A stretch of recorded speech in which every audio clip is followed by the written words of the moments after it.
The tax upon tax upon tax that was implemented to make housing in BC, and in Vancouver in particular, affordable is having the opposite effect.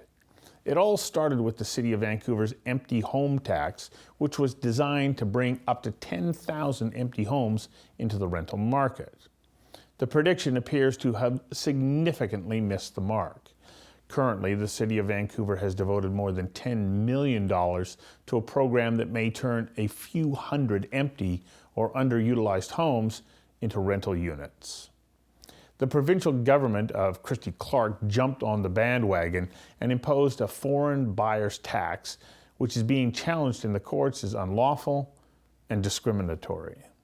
The John Horgan government, sensing the time was right to continue to meddle in the market, added not one, but two new taxes with the objective of cooling the market and making housing more affordable. It's true, the market for homes over $3 million has cooled, while at the same time it has set the condo market ablaze, making the only affordable housing less affordable. We invited planner, developer, and commentator Michael Geller to join us for a conversation that matters about the crisis that continues to unfold in BC's real estate markets. Conversations That Matter is a partner program for the Centre for Dialogue at Simon Fraser University. The production of this program is made possible thanks to the support of the following and viewers like you. Mr. Geller, welcome back. It's nice to be back. We had this conversation a couple of years ago now, and you had a 12-point plan that was going to help to alleviate some of the pressures on the housing market here. But there's been a whole bunch of hands that have come in and kind of changed things around. Right. How do you describe the current market right now? I think it's a crisis. I think I probably told you that last time too. Yeah, but maybe for a different reason. For different reasons. I think the last time we spoke, the crisis had a lot to do with the homeless, the broader affordability issues. I do want to point out, though, that one of the ideas we talked about, the idea of modular housing to quickly erect it and accommodate people who are otherwise homeless, has finally gained currency and indeed, I think, is working. So it's always gratifying when every once in a while one of your ideas comes to fruition. Don't break your arm patting yourself on the back. Well, there. Sometimes you have to glow on the inside, Stu. Right. But that was from 10 years ago. But that's how long. But if it takes that long for us to see adjustments that may actually have an impact, what does that say about the path forward right now? I gave a talk on May 10th at SFU, which looked at housing affordability over the past 3 decades. And 30 years ago, we were talking about the need to build more apartments and changes in government legislation. We talked about the need to rezone single-family properties in order to accommodate more apartments and townhouses and, quote, missing middle forms of housing. And we're still having those conversations. But we are making progress. Anyone who goes down the Canby corridor can see a lot of housing being built. It's not affordable, but at least we are building a lot of housing, and over time, I think it will help. But there's no doubt that we've got some serious issues that we need to address. And the one reason that I'm here talking to you, and I talk to lots of different people, is because I just don't want everyone to think if we can just stop foreign buyers, we can end our affordability challenges. Why don't you want them to think that? Because there is a perception that that is the case. There is a perception that not only is it a major consideration, and I think it's a major consideration, but that it is the major consideration, and it isn't.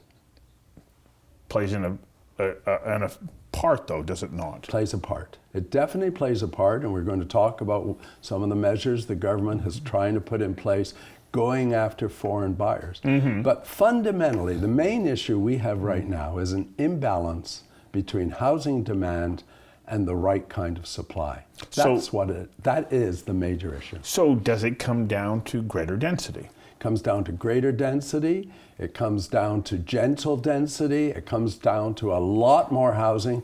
But for a lot of people who are truly in need, density will not be the answer. They're going to need different forms of rent supplements or other forms of subsidies from the various levels of government. Because the fact is, even if land is free, if you give me free land, I cannot afford to build new rental apartments that are affordable by many of the people who are looking for housing right now. Because the construction costs, the municipal fees, all of the various consulting costs. On a typical project now, it's not unusual to have 15 different consultants, all of whom are being paid to do a professional job. And notwithstanding that, it still will take 2 or 3 years to get your approval. And all of those things are adding to the cost of housing. Does zoning stand in the way of this? Zoning stands in the way in some municipalities, but not every municipality. But what about Vancouver? You take a look at the zoning, especially on the west side. There's not much that you can do with that land to really increase the density. Oh, that's right. The city stands in the way. The same city that's saying we want to create more opportunities for people to live here says, no, but you can't do it there. That's right. Because they want to do now an overall plan for the neighborhood. And I think that is a good idea. Indeed, Patrick Condon and I think we probably need an overall plan for the city so we can see how all these different plans fit together. But are you telling me there isn't one? No, there isn't. I thought that's supposed to be an official community plan. Vancouver does not have an official community plan. And many of us have been arguing for it for years. We don't. We have a local area plan in Grandview Woodlands. We have a local area plan in Marple that was approved a couple of years ago. We have a local area plan along the Cambie Corridor.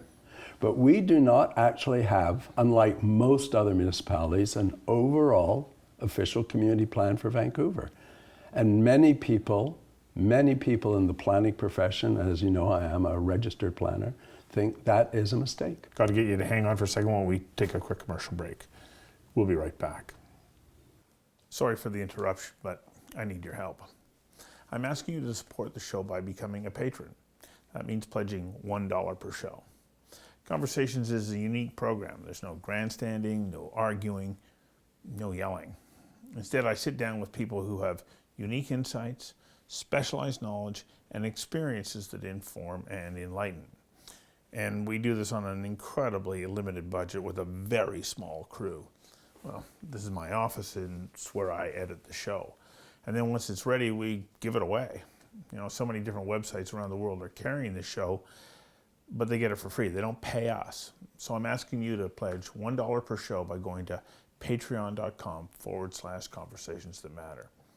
Thanks. We want to keep producing conversations, and with your help, we can. Now let's get back to the show. We have also seen measures that have been put into place to make housing available by saying, we're going to tax you if you don't live in your home for a certain amount of time each year, the empty home tax. Yeah. Is it going to have any impact? It's a tragedy. The City of Vancouver's imposition of that empty home tax, to my mind, was a tragedy. I fully understand the idea that it seems completely wrong when we have such a shortage of housing to allow someone to buy an apartment or a house and leave it completely empty. That troubles me. It troubles a lot of people. But the city then went and developed this taxation policy, which isn't just going after empty homes, it's going after what they decided would be underutilized homes. So what does an underutilized home mean? It means it's the home that's owned by the former NDP cabinet minister who now lives up north, but has kept an apartment in Vancouver for years. Now all of a sudden she's having to pay this tax. The mayor from an interior town, volunteers who come into the city, people who live in Delta and keep an apartment in Vancouver. All of these people are now being hit by this tax. Now some people say terrific. In fact, a lot of people say terrific because it seems wrong that they should have two homes when I don't even have one. But the other side of the coin is we're not creating new rental housing stock. At one time, Tom Davidoff actually predicted in a newspaper column that I have that there would be 10,000 new rental units coming on the market as a result of that tax.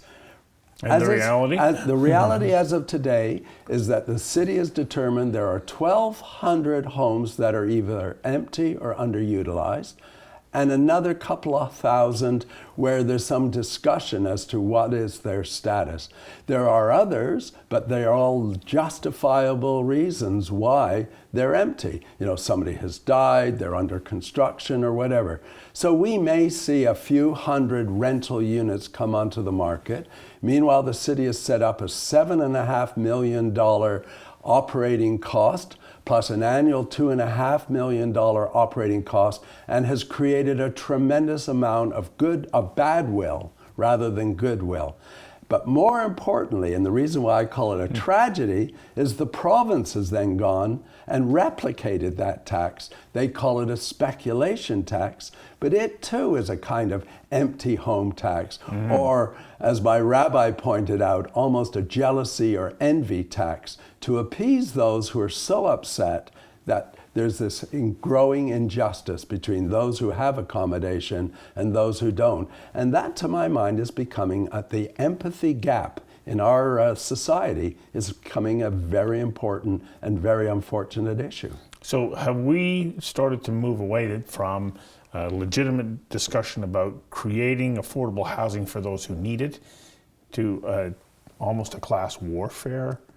I think you're absolutely right. I think most of the conversation we're having right now, and I listen to the CKNW and CBC every day, and Roundhouse Radio, may it rest in peace. Hopefully it'll come back. It may get resurrected. I hope it does. Yeah. I read the newspapers, the Georgia Straight. The focus right now is not on all the things we might do to increase the supply of suitable, affordable housing.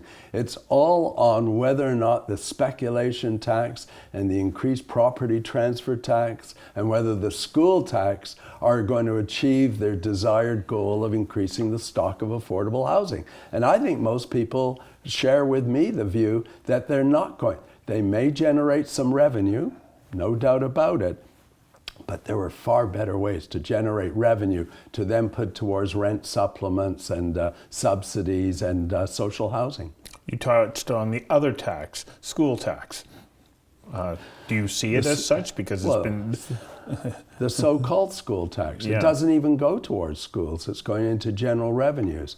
And again, the title was a clever way to disguise what it truly is, which is it's a wealth tax. And there was a debate recently about why are people so upset when for many it isn't really adding much of a cost. It's because historically we have transferred money from the well-to-do to the less well-to-do through things like income tax, consumption taxes like GST and PST. Now we're starting to look at wealth tax. And I think a lot of people are worried, and I think not without cause, that this is the beginning. That first it's just your home, then we start looking at your stock portfolio, your savings. Now you're going to say, just a second, Geller, aren't you being a bit alarmist here? Aren't you? They do that in Switzerland. They do it in lots of countries, just like they have inheritance taxes. Now someone said to me, we'll never have an inheritance tax here. I said, just a second. What the province is recommending that people do vis-a-vis the school tax is defer all of their increased taxes. Effectively, that is becoming an inheritance tax. If you look at it in terms of when there's a transfer of ownership, then that's right. Outstanding tax needs to be paid.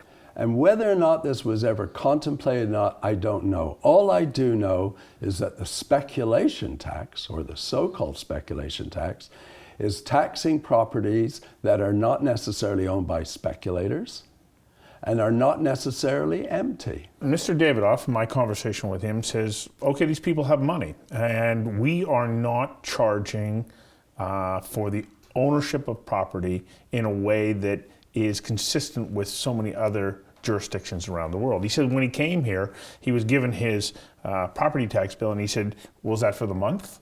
Because he was used to paying a significantly higher property tax when he was in the United States. Yes. And he said, so we charge on goods and services, whereas in the United States it's a different formula. Yeah. So he's now upset that a lot of foreigners are coming to this country, and on one hand, they're keeping their places empty. They're not placing any demand on our services, but others are living here, placing demand on services, and because they're not paying income tax, he feels they're not paying their fair share.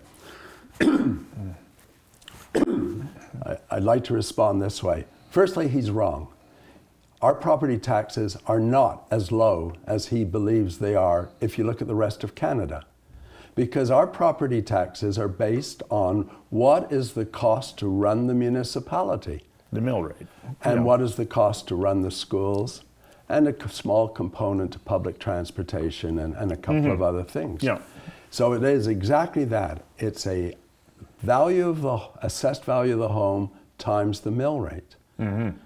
Yes, the mill rate is extremely low in Vancouver compared to most North American cities, but the mean price of property is mean. It's very, very high, and the average price, if you want to look at it that way. When you combine the two together, the average property taxes in Vancouver are the second highest in Canada.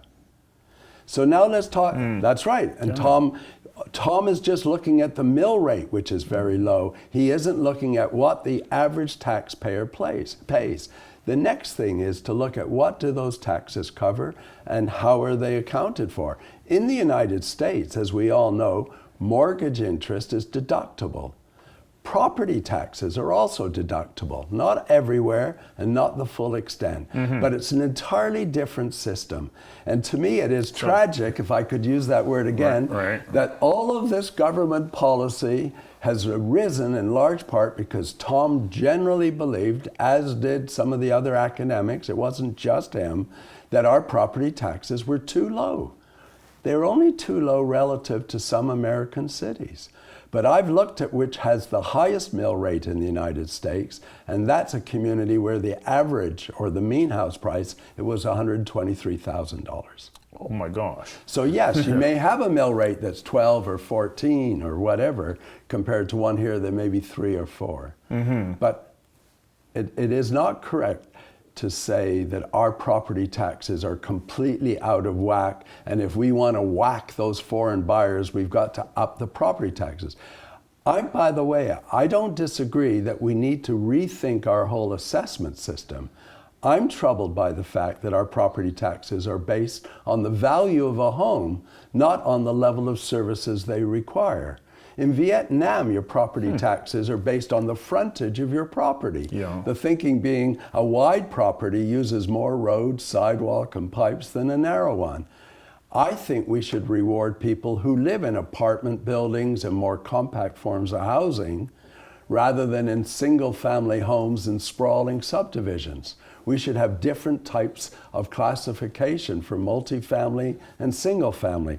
I'd be in favor of seeing that rethought. I'd also be in favor of a completely different progressive tax if we want to maybe emulate the income tax so that those who are in less expensive homes pay a lower mill rate than those who live in more expensive homes. There's lots of things we could do to make the system more equitable. But the last thing we should have been doing was this speculation tax and the school tax, because the real irony is most of the people I know who are likely to be hit by this tax are clever enough to figure out how to avoid having to pay it. How are we going to accommodate these new organizations that are wanting to hire thousands of people and bring them into Vancouver? Because the pool of talent isn't sitting there. They have to come from somewhere, and usually that means either outside of British Columbia and frequently outside of the country.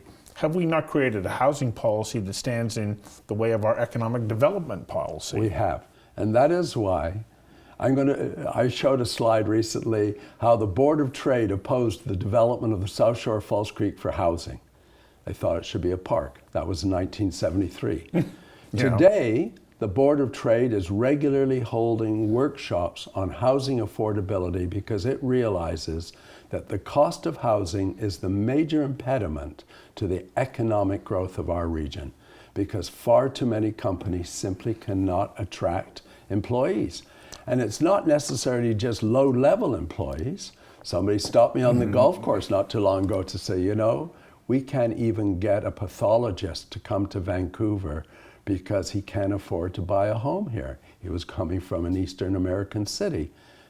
So in other words, it's not just nurses, it's doctors, it's virtually all socioeconomic groups who are struggling, and it's a very important issue to address. Needless to say, the effective or the accumulated effect of all this playing with the market, it has put a chill on real estate values. There is no doubt that at the high end of the market, those more expensive single-family homes and the bridge properties in West Van, the west side of Vancouver, as a result of the foreign buyers tax and these other taxes, the price of those houses and the number of sales have both dropped significantly. But ironically, and very sadly, at the lower end of the market, the price of condominiums has not gone down. And it continues to rise. Continues to rise, and ironically, some realtors tell me they believe in part it's because as you make the higher end more expensive, more and more people are saying, well, maybe it is time to downsize. And so we're getting, instead of getting this trickling down or trickling up theory where everything would go down in price, yes, so that $4 million house is now a $3.3 million house. Well, did that really help everybody that we really wanted to help? So in the last couple of years, we've gone from what I believe to be a legitimate discussion about housing affordability. And it really was. And I'm not sure that that's how I would characterize it now. Are you hopeful that we'll find some kind of solution in the next decade? Oh, in the next decade, I think we'll see some improvements. But although I'm not that partisan, I am concerned that the policies that I'm seeing coming from the NDP related to attacking demand are troublesome. I think what they're trying to do in terms of increasing the supply of affordable housing, social housing, increasing rent supplement, that's terrific. Mm-hmm. And indeed, I went to the budget announcement and my first column in the Courier said, it's a good start. But I didn't realize at the time the full impact of that speculation tax and to a lesser degree the school tax. Mm-hmm. Those things are not a good start. You know, one thing that most people don't appreciate, Stu, is that the speculation tax doesn't just apply to homes over $3 million. It applies, the school tax, it applies to all development sites undergoing development. So we have the absurd situation now of a developer owning a property upon which they're trying to build some rental housing and a mix of housing, and they are now subject to that speculation, that school tax, because they're also subject to the speculation tax if the house or the property is empty. Now again, was this intended? And you'd say, well, I don't know. It's as absurd as it was to go after those Gulf Island properties, those cabins. And I just don't understand what the government was thinking. Well, thank you for coming in and doing this. I'm sure we're going to have this conversation next year, the year after, and the year after, and we still won't have a clear-cut solution. Things will be better in 10 years. Thanks. Thank you.